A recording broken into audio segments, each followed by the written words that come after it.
Vamos fazer uma rápida discussão aqui, aproveitando as falas dos participantes. O que a gente percebe por todas as apresentações é que há um trabalho de inteligência muito melhor, mais focado por parte das polícias, de todas as polícias, e há também um fortalecimento do crime organizado, do outro lado, uma organização maior. A pergunta que eu lanço a vocês aqui é o que será daqui para frente? Quer dizer, a gente, nessa disputa, a polícia vai continuar ganhando um espaço maior ou o crime também vai responder de forma talvez mais perigosa? Queria que vocês comentassem isso à luz de todo o conhecimento que vocês têm e também fazendo uma relação com o centro aqui da nossa discussão, que é o combate ao comércio ilegal, que é um pedaço desse problema, né? Então, começando aqui, por favor, pelo João Francisco. Bom, nós temos muito espaço e necessidade de melhorar. O que há é um consenso conceitual de que a integração de todas as forças de segurança e de fiscalização com a sociedade é uma premissa necessária de ser realizada, mas isso ainda, muitas vezes, fica numa esfera conceitual. Mas já é um avanço por si só, essa aproximação deixou de ser pessoal e passou a ser, além de pessoal, institucional, que é o mais importante. Mas nós temos muita necessidade de investimentos estruturais, me parece que é um consenso de todas as forças de segurança da necessidade de aumentar a quantidade de agentes, por mais que a gente tenha inteligência, tecnologia, integração, ainda assim, se não houver quem faça o serviço, a nossa condição de prestar o serviço, ela acaba sendo limitada. E nós temos dificuldades que elas também são além do próprio contingente de pessoas, mas que são estruturais para as questões de fiscalização propriamente ditas. E aí a gente tem um país que ele é muito grande em todos os sentidos. Então, hoje, vou dar o exemplo da PRF, se a gente abordar, por exemplo, uma carga de defensivos agrícolas contrabandeados, o que a gente faz com essa mercadoria? É uma dificuldade enorme, que, inclusive, inibe a fiscalização de ser mais efetiva por conta do problema que é estrutural. Ou então, se a gente pegar, e acaba, como o delegado Alain comentou, os crimes de contrabando, mas em especial os de cigarro, eles têm uma conexão de outros crimes envolvidos no ilícito flagrado. Então, se a gente flagra, por exemplo, um veículo roubado, que está clonado, transportando o cigarro contrabandeado, e se eventualmente a gente tiver um menor envolvido na ocorrência, a polícia que fez a abordagem tem que apresentar o menor numa delegacia especializada, o documento falso que foi apresentado para o agente vai estar na competência da Polícia Federal, mas o carro roubado está na competência da Polícia Civil, de forma que esses ciclos compartimentados, como a gente tem, eu nem vou entrar aqui no debate do ciclo completo da polícia, porque não é esse o fórum de discussão, mas essa dificuldade da integração de gabinete se concretizar na prática, ela é um prejuízo enorme para as ações de fiscalização, para todas as polícias, consequentemente. E há um foco na solução desse problema, em desburocratizar esse processo ou não?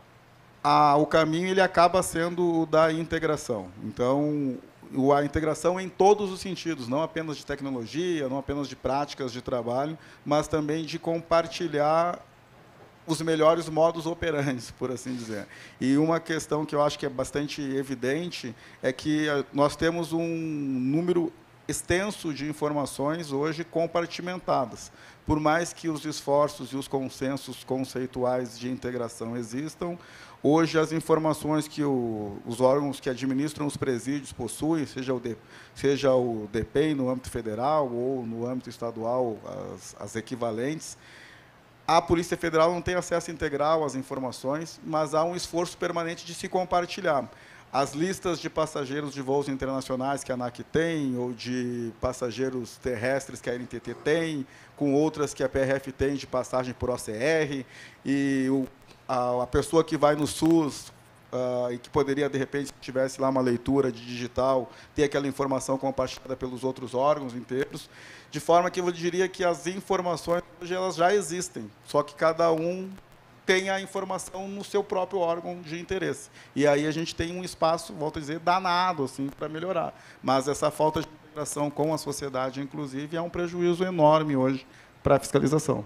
Você mesmo mencionou, esse é um problema que não é só nosso. Lá nos Estados Unidos, no 11 de setembro, a gente teve isso. Enfim, é um esforço necessário. Quero passar agora para o delegado Alan Dias, fazendo antes uma correção. A gente cometeu um erro aqui ao anunciá-lo. Ele é chefe da divisão de repressão a crimes fazendários, como foi dito. Isso é, obviamente, nacional, não é vinculado à Superintendência do Rio de Janeiro. Desculpa pelo erro. Passando, então, ao delegado Alan Dias. Perfeito. Complementando aqui o raciocínio do colega da PRF, a integração é um caminho sem volta. Se não nos integrarmos, seremos consumidos.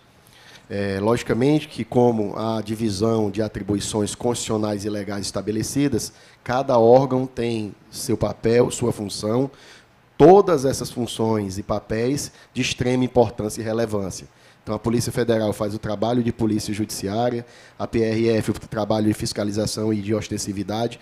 Logicamente, a inteligência permeia todas essas atividades. Então, essa integração, esse trabalho em conjunto, deve ser o viés maior do Estado brasileiro. No que tange à falta de recursos humanos, nós vivemos efetivamente uma crise generalizada. A polícia ela não consegue trabalhar sem material humano, por mais que tenhamos tecnologia, processamento em banco de dados com inteligência artificial. O material humano ele é inseparável, ele é indissociável da atividade policial. Por quê? Porque a gente precisa do elemento humano para produzir a prova. Por mais que uma máquina grave a interceptação telefônica, nós precisamos de um elemento humano, de um policial, para fazer a análise. Então, sem o elemento humano, nós não teremos como desenvolver o trabalho a contento. Outro aspecto importante no combate à criminalidade organizada é, sem dúvida, a descapitalização, ou seja, atacar o patrimônio. Se você consegue retirar o patrimônio da organização criminosa, ela não consegue se estruturar tão facilmente. Nós, na Polícia Federal, temos dois vieses. O primeiro é tirar o elemento técnico. O que é o elemento técnico? É aquele indivíduo que, dentro da organização criminosa, ele domina a técnica, ele tem expertise para poder operar. Exemplo, fraude eletrônica, não é?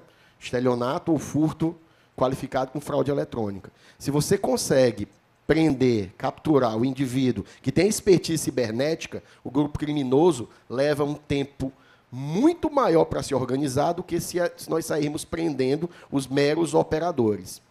O outro viés, repito, é o viés econômico. A descapitalização, a retirada de propriedade, bloqueio de contas bancárias, sequestro e apreensão de bens é o caminho para a desarticulação efetiva de organizações criminosas. E é esse o viés da Polícia Federal. Hoje, todo delito pode ser precedente da lavagem de dinheiro. Houve essa modificação legislativa, isso facilitou brutalmente o trabalho da Polícia Federal no que tange a descapitalização de organizações criminosas. Como a Polícia Federal vem atuando? Nós atuamos da seguinte forma: o inquérito policial do crime precedente, no caso aqui de contrabando, ele tramita paralelamente a outro inquérito policial de lavagem de dinheiro. E aí nós conseguimos reprimir o crime antecedente, o contrabando, o tráfico de drogas, tráfico de armas, a corrupção, e, ao mesmo tempo, desequilibrar, desestruturar o organismo criminoso economicamente. Muito obrigado. Passando ao Bruno Paes Manso.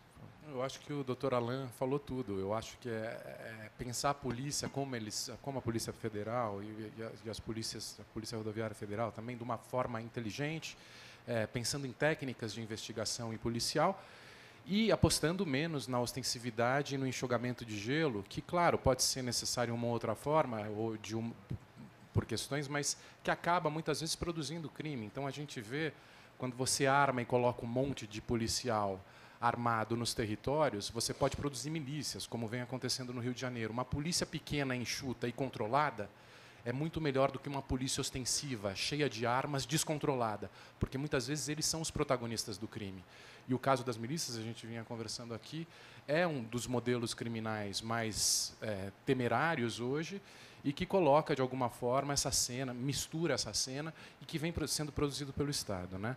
Então, justamente essa tensão é o momento da gente de prestar atenção dos riscos que a gente pode correr cometendo esse tipo de excesso e medidas populistas, né? Muito obrigado. Infelizmente, o nosso tempo se esgotou e a gente vai ter que encerrar aqui a nossa conversa.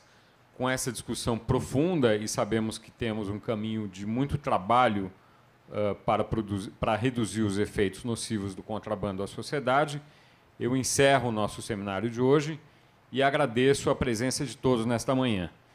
Em nome do Poder 360 e do Ético, nosso muito obrigado aos palestrantes e a todos os presentes. Um ótimo dia a todos.